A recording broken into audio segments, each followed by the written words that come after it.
नमस्कार दोस्तों, YouTube channel super 7 से मैं मोहित देशनो आपका स्वागत करता हूं। दोस्तों, राजस्थान के इतिहास में किसान आंदोलन पढ़ रहे थे और किसान आंदोलन में दोस्तों हमने बिजोलिया का किसान आंदोलन पढ़ लिया था। दोस्तों, आज जो हम शुरू करने जा रहे हैं वो है बेंगू किसान आंदोलन। बिजोलिया में हमने देखा था कि वहाँ के हीरो थे विजय सिंह पथिक, और दोस्तों बेंगू में भी हम देखेंगे कि विजय सिंह पथिक का योगदान मिलता है। बिजोलिया में दोस्तों हमने राजस्थान सेवा संघ के बारे में पढ़ा, उसका योगदान वहाँ पे महत्वपूर्ण योगदान मिलता है। बेंगू में भी उनका योगदान मिलेगा। तो दोस्तों शुरू करते हैं बेंगू किसान आंदोलन। दोस्तों बेंगू किसान आंदोलन 1921 से 1923 तक चला था। दोस्तों बेंगू में जो किसान थे वो यहाँ का नेतृत्व सौंपना चाहते थे विजय सिंह पथिक को, इसलिए दोस्तों 1921 में वो मेनाल पड़ता है दोस्तों भीलवाड़ा में। भीलवाड़ा यहाँ पर एकत्रित होते हैं और एकत्रित होकर इस बेंगू किसान आंदोलन का नेतृत्व किसे सौंप देते हैं? ये सौंप देते हैं विजय सिंह पथिक को। विजय सिंह पथिक को। अब दोस्तों विजय सिंह पथिक दो जगह किसान आंदोलन का नेतृत्व कर रहे हैं, एक तो है बिजोलिया और दूसरा है बेंगू। दोस्तों बिजोलिया आंदोलन में जिस प्रकार की महत्वपूर्ण भूमिका रहती है विजय सिंह पथिक की, उसी प्रकार की महत्वपूर्ण भूमिका बेंगू में देखने को मिलेगी। विजय सिंह पथिक दोस्तों यहाँ नेतृत्व स्वीकार करते हैं और दोस्तों वो अपना प्रतिनिधि राम नारायण चौधरी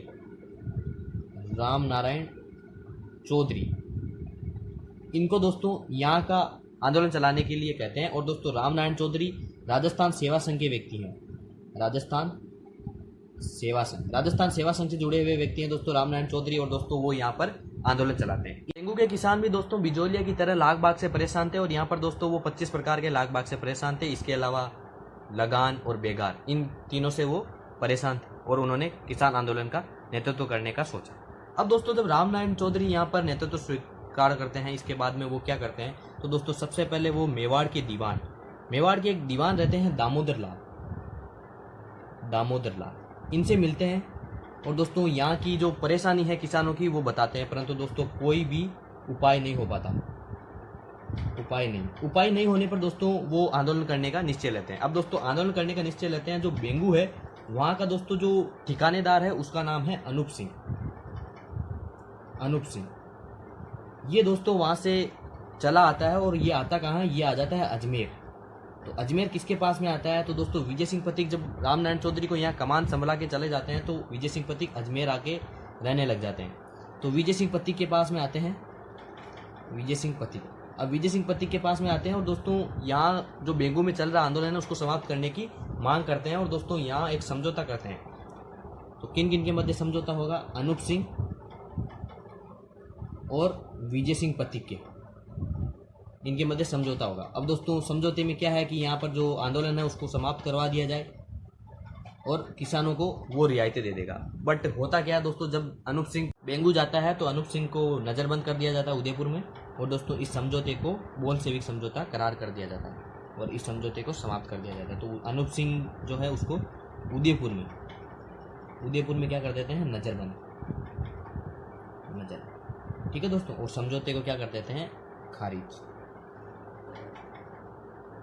अब आगे क्या होता है? तो दोस्तों जब ठिकानेदार से ठिकाना ले लिया जाता है तो उसके बाद में वहाँ पर मुंसरिम नियुक्त किया जाता था। तो मुंसरिम, अब यहाँ पर बेंगू में मुंसरिम रहेगा। अभी मैं दोस्तों बताऊंगा मुंसरिम को क्या होता है। मुंसरिम, और यहाँ पर मुंसरिम जो नियुक्त होता है उसका नाम रहता है लाला अमृतलाल। इसको दोस्तों यहाँ पर मुंसरिम नियुक्त किया जाता है। अब दोस्तों मुंसरिम क्या होता है? अंग्रेजी सरकार जब किसी ठिकानेदार को वहाँ से हटाकर किसी सरकारी आदमी को भू राजस्व एकत्र करने के लिए भेजती थी तो उसको मुंसरिम कहा जाता था। तो ये क्या होता था? ये होता था सरकारी आदमी, और क्या एकत्र करने के लिए कार्य करता था? सरकारी आदमी क्या करता था? ये राजस्व एकत्रित करता था, राजस्व का एकत्र करता था, और उसके साथ में दोस्तों ये वहाँ का प्रशासन भी संभालता था।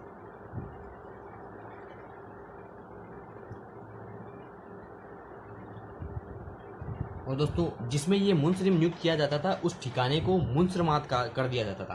तो बेंगू को क्या कर दिया गया था? मुंसरमात। अब दोस्तों मुंसरमात का मतलब क्या होता है कि जब ठिकानेदार को हटा दिया जाता है और उसके स्थान पर सरकारी आदमी को प्रशासन संभाल दिया जाता है तो उस ठिकाने को क्या किया जाता है? मुंसरमात। ये हुआ दोस्तों बेंगू में कि अमृतलाल को वहाँ पर मुंसरिम नियुक्त कर दिया गया। दोस्तों किसानों की जो समस्या थी उसके निवारण हेतु क्या किया जाए? तो दोस्तों एक आयोग का गठन किया गया था। उस आयोग का नाम था ट्रेंच आयोग। ट्रेंच आयोग। जो ट्रेंच आयोग है दोस्तों, उसका नाम यहाँ पर आने वाले अधिकारी हैं अंग्रेज अधिकारी ट्रेंच, उसके नाम पर है। और दोस्तों ये शिकायतें सुनने आया था किसानों की। तो अध्यक्ष कौन है? ट्रेंच।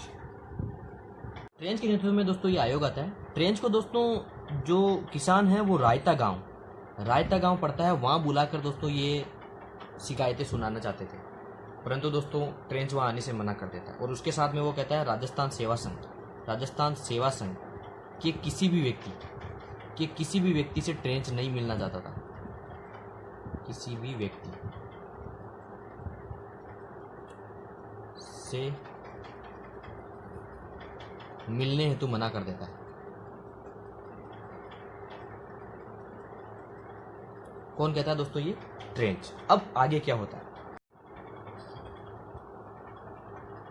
अब दोस्तों किसानों की रायता गांव की जिद के आधार पर ट्रेंच उनसे मिलता नहीं है, और दोस्तों ट्रेंच बेगार को लाग बाग को सही ठहरा देता है, और दोस्तों जो भी ना दे उनसे जबरन वसूलने के लिए आदेश देता है लाला अमृतलाल। तो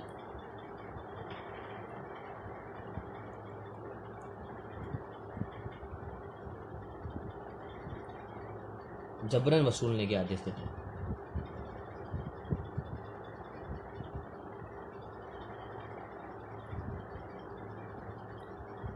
और सही ठहरा देता है किसको?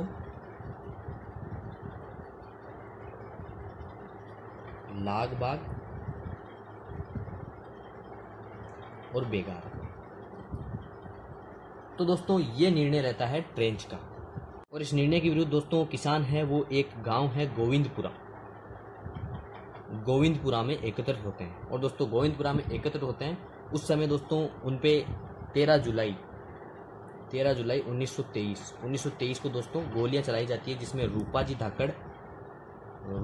धाकड़ और कृपाजी धाकड़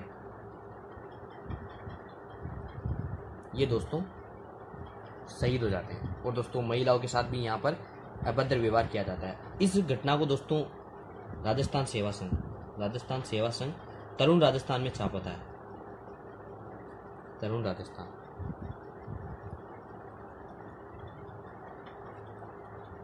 और दोस्तों होता क्या है? विजय सिंह पथिक यहाँ आते हैं।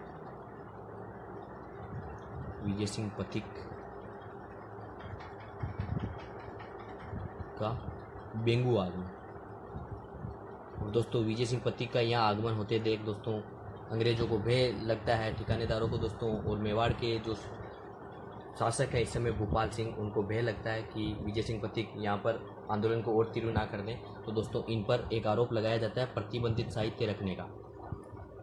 प्रतिबंधित साहित्य इनको रखने का आरोप लगाया जाता है, और दोस्तों इनको जेल में डाल दिया जाता है। और जेल कितने साल की होती है दोस्तों? इनको 5 वर्ष की जेल होती है, परंतु दोस्तों इनकी जो जेल है वो 4 वर्ष में ख़त्म हो जाती है, और 1927 में दोस्तों ये बाहर निकलते हैं। 1923 में दोस्तों इनको जेल होती है। इस प्रकार दोस्तों जब इनको जेल हो जाती है तो ये आंदोलन ठंडा पड़ जाता है। और दोस्तों 1925 में कुछ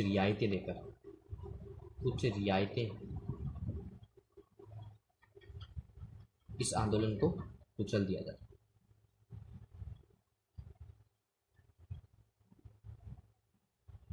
दोस्तों ये हुआ हमारा बेंगू आंदोलन। दोस्तों आज इतना ही करेंगे, कल फिर तो मिलते हैं। तब तक के लिए दोस्तों धन्यवाद। वीडियो को लाइक करें, शेयर करें और चैनल सुपर 7 को सब्सक्राइब करें।